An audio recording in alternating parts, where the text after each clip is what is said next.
Je vous remercie beaucoup pour votre question.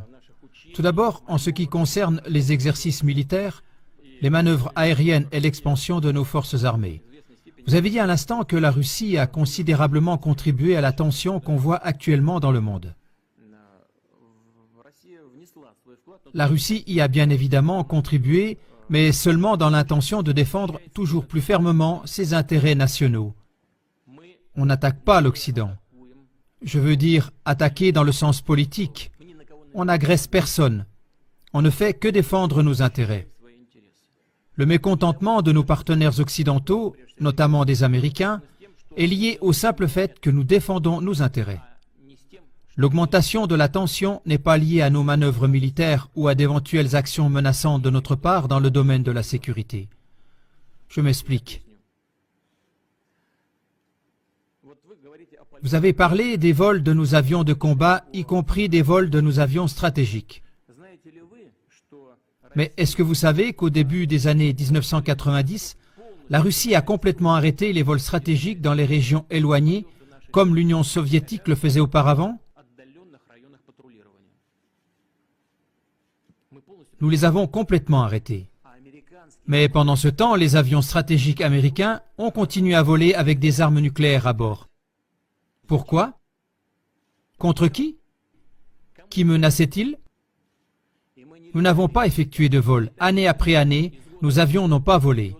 Il y a 2 ou 3 ans que nous avons recommencé.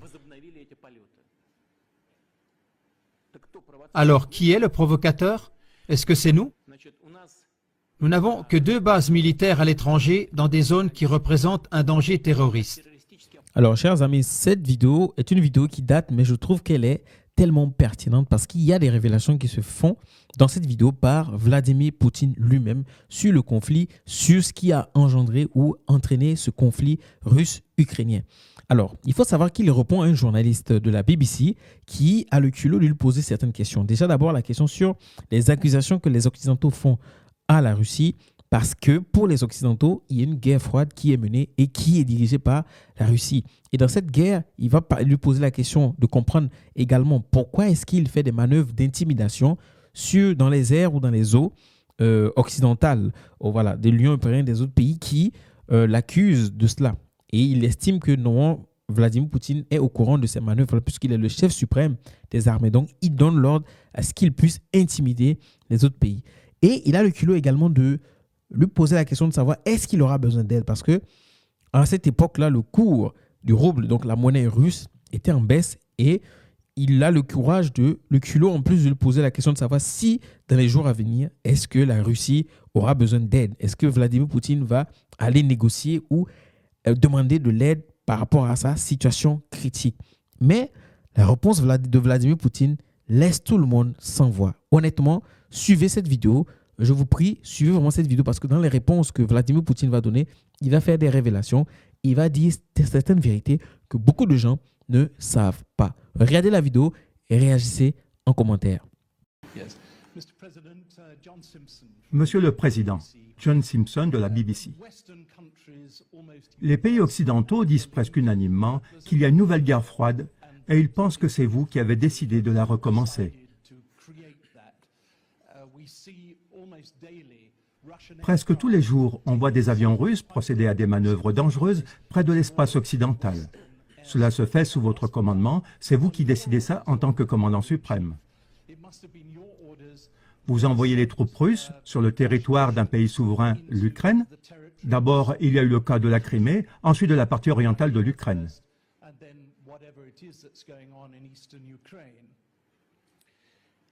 Maintenant, vous avez un certain problème avec le cours du rouble. Vous allez avoir besoin de l'aide, de la compréhension et du soutien d'autres pays, et notamment des pays occidentaux. Est-ce que vous allez profiter de cette occasion pour dire à l'Occident, si je puis me permettre de poser cette question, que vous ne souhaitez pas une nouvelle guerre froide et que vous allez maintenant faire tout votre possible pour résoudre le problème en Ukraine? Merci.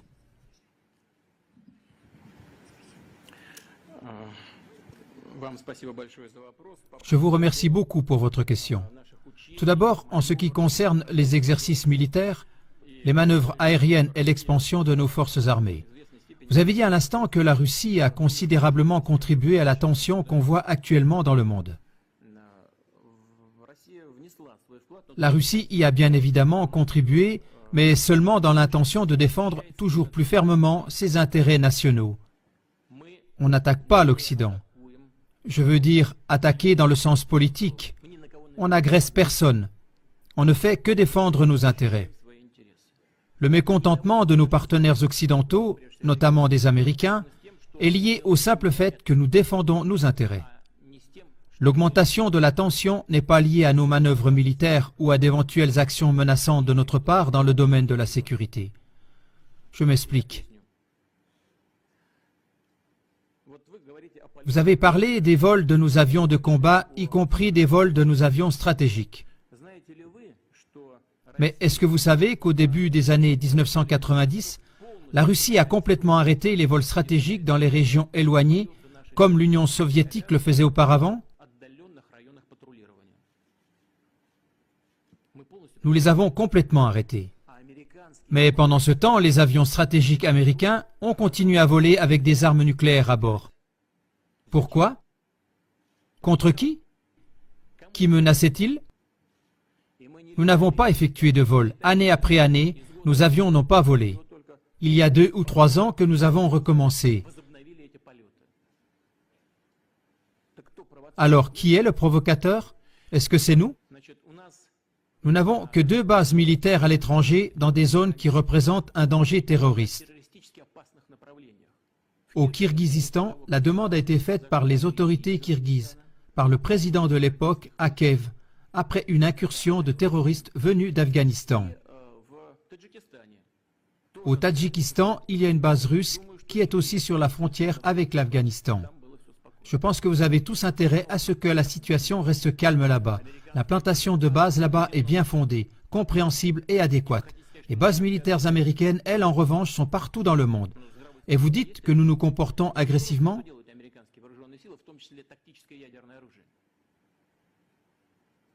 Le bon sens, il est où? Que font les forces américaines en Europe avec leurs armes nucléaires pré-stratégiques? Qu'est-ce qu'elles font là-bas? Écoutez, le budget de la défense russe pour l'année prochaine a augmenté. L'équivalent en dollars, pour ne pas dire une bêtise, c'est à peu près 50 milliards de dollars. Et le budget militaire du Pentagone dépasse le nôtre de 10 fois. 575 milliards de dollars. Le Congrès l'a accordé dernièrement. Et vous voulez dire que nous menons une politique agressive? Il faut quand même garder son bon sens, n'est-ce pas? Est-ce que c'est nous qui avançons nos bases militaires près des frontières des États-Unis ou d'autres États? Qui est celui qui fait avancer les bases de l'OTAN toujours plus près de nous? Qui est celui qui laisse avancer vers nous l'OTAN et les infrastructures militaires? Ce n'est pas nous. Quelqu'un nous écoute-t-il à ce sujet? Y a-t-il un dialogue qui a lieu avec nous? Non, ce n'est pas du tout le cas. On nous dit toujours la même chose. Ce n'est pas votre affaire. Chaque pays a le droit de choisir sa méthode pour garantir sa sécurité. Alors bon, nous allons donc faire la même chose. Pourquoi on nous interdit ça? Et j'en ai déjà parlé. Qui a résilié unilatéralement le traité du système de défense antimissile, qui était sans aucun doute à l'époque une des pierres angulaires des plus importantes dans tout le système de sécurité international? Est-ce que c'est nous? Non, ça a été fait par les États-Unis de façon unilatérale. Les USA nous menacent. Ils déploient ces éléments de la défense antimissile non seulement en Alaska, mais aussi ici en Europe, en Roumanie, en Pologne, tout près de nos frontières. Et vous voulez dire que nous menons une politique agressive? La question de savoir si nous voulons des relations sur un pied d'égalité avec l'Occident? Oui, bien sûr, mais seulement à condition que nos intérêts nationaux soient respectés, aussi bien dans le domaine de la sécurité que dans le domaine de l'économie. Pendant environ 19 ans, nous avons négocié l'entrée de la Russie à l'OMC. Nous avons dû faire énormément de concessions pour cela. Et tout le temps, on a pensé qu'il s'agissait d'accords vraiment solides, inébranlables. Je ne veux pas dire qui a tort ou qui a raison dans ce conflit ukrainien. Je pense que c'est notre position qui est la bonne. Mais laissons ça de côté. J'en ai parlé déjà plusieurs fois et je pense que nos partenaires occidentaux ont tort en ce qui concerne la crise ukrainienne. Donc nous avons adhéré à l'OMC. Là, il y a des règles commerciales solides. Ces règles ont été violées. Les règles du droit international ont été violées et les règles de la Charte des Nations Unies ont été violées lorsque des sanctions économiques illégitimes et unilatérales ont été infligées à la Russie. Est-ce de nouveau nous qui avons tort? Nous voulons entretenir des relations tout à fait normales avec l'Occident dans le domaine de la sécurité, dans la lutte contre le terrorisme, dans le domaine de la non-prolifération des armes nucléaires. Nous voulons collaborer dans le domaine de la lutte contre la drogue, contre le crime organisé et pour la prévention des maladies infectieuses, y compris le virus Ebola. Tout cela, nous allons le faire ensemble, y compris dans le domaine économique, si nos partenaires occidentaux veulent bien.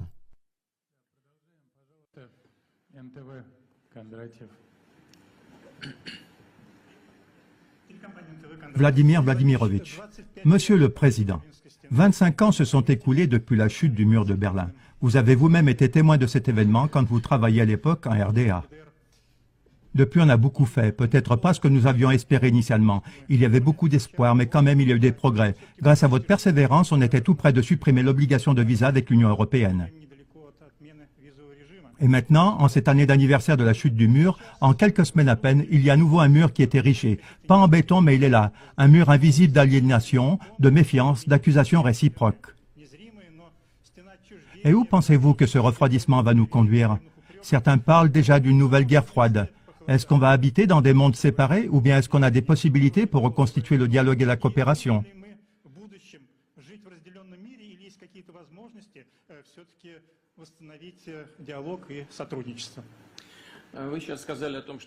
Vous avez parlé de la chute du mur de Berlin et actuellement on voit que de nouveaux murs sont en construction. Donc je réponds à cette question et j'espère que sur ce sujet vous serez d'accord avec moi.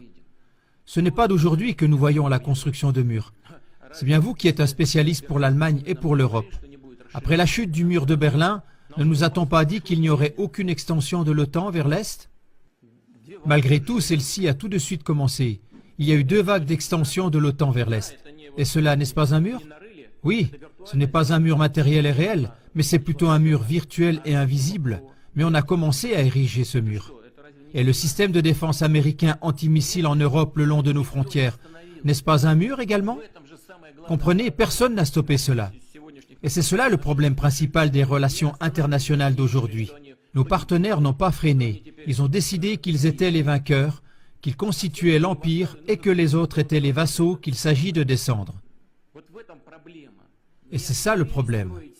Ils n'ont pas arrêté de continuer partout la construction de ce mur, en dépit de toutes les tentatives et de tous les gestes de notre part pour travailler en commun, sans qu'il y ait des lignes de division en Europe et partout dans le monde.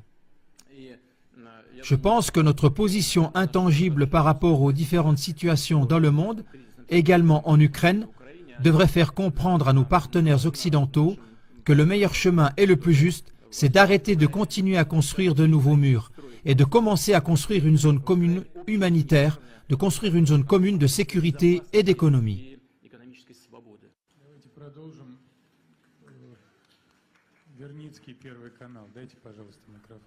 Monsieur le Président, ce qui se passe actuellement avec notre économie, est-ce le prix pour la Crimée? C'est maintenant le moment de l'avouer honnêtement.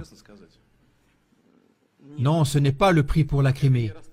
C'est le prix pour notre désir naturel de pouvoir subsister en tant que nation, en tant que civilisation, en tant qu'État. Et cela pour les raisons suivantes. Tout à l'heure, lorsque j'ai répondu à la question de votre collègue qu'après la chute du mur de Berlin et l'effondrement de l'URSS, on s'est totalement ouvert à nos partenaires occidentaux.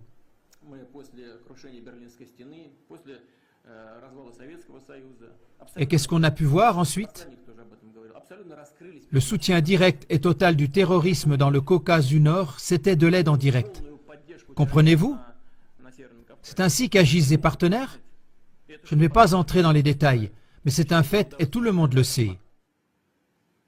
Dans chaque question, quoi qu'on fasse, on aboutit toujours à des problèmes, à des résistances et à des luttes contre nous de la part de l'Occident.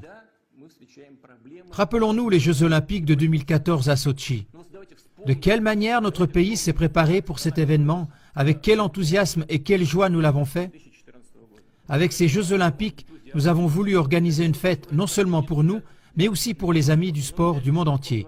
Et c'est un fait réel qu'on a essayé comme jamais auparavant, et jamais avec une telle ampleur, et jamais de façon aussi clairement coordonnée, de discréditer et de calomnier non seulement les préparations pour les Jeux, mais aussi les Jeux olympiques eux-mêmes. C'est un fait évident. Mais pourquoi cela? Qui a besoin de cela? Et ça continue sans fin. Lors de la réunion du club Valdai, j'avais déjà utilisé l'image de l'ours russe. Pour beaucoup de gens, l'ours symbolise la Russie. À ce moment-là, j'avais comparé la Russie à l'ours qui protège sa taïga. Si nous continuons à analyser cette image de l'ours, alors moi-même j'ai parfois la pensée que notre petit ours devrait effectivement se tenir tranquille et qu'il devrait arrêter peut-être de chasser les marcassins à travers la taïga et à la place manger peut-être seulement des baies et du miel. Peut-être qu'alors on laisserait l'ours tranquille. Non, on ne le laissera pas tranquille parce qu'on voudra toujours enchaîner l'ours. Et dès qu'ils y arriveront, ils arracheront les dents et les griffes à l'ours. Dans notre langage moderne, cela représente les armes nucléaires de dissuasion. Dès que cela arrivera, que Dieu nous en protège, l'ours lui-même deviendra inutile et on s'appropriera la taïga. Car à plusieurs reprises, nous avons entendu de la bouche de représentants presque officiels de l'Occident qu'il est injuste que toute la Sibérie, avec ses ressources illimitées, n'appartienne qu'à toute la Russie. Est-ce donc injuste? Arracher le Texas au Mexique, c'était donc tout à fait correct? Que nous vivions sur notre propre territoire, ce serait donc injuste et pour cela on devrait diviser nos terres? Et dès que les griffes et les dents ont été arrachées à l'ours, alors on n'aura plus besoin de l'ours, on fera de lui une descente de lit, un ours empaillé. Et donc, il ne s'agit pas du tout de la Crimée. Il s'agit de défendre notre autonomie, notre souveraineté et notre droit d'existence. C'est ça que nous devrions tous comprendre. Si nous partons du fait qu'à peu près 25% de la situation de notre problème économique actuel est causée par les sanctions occidentales, et c'est ainsi, ces sanctions sont de 25 et 30% responsables de la situation actuelle. Nous devons comprendre cela et décider si nous voulons nous maintenir et combattre, et ce faisant, nous améliorons notre structure économique en utilisant les sanctions comme tremplin. Et ainsi, nous deviendrons plus indépendants, renouvelés par ces temps difficiles. Ou alors, voulons-nous que notre peau d'ours soit accrochée au mur? Voilà le choix devant lequel nous nous trouvons. Et cela n'a rien à voir avec la Crimée.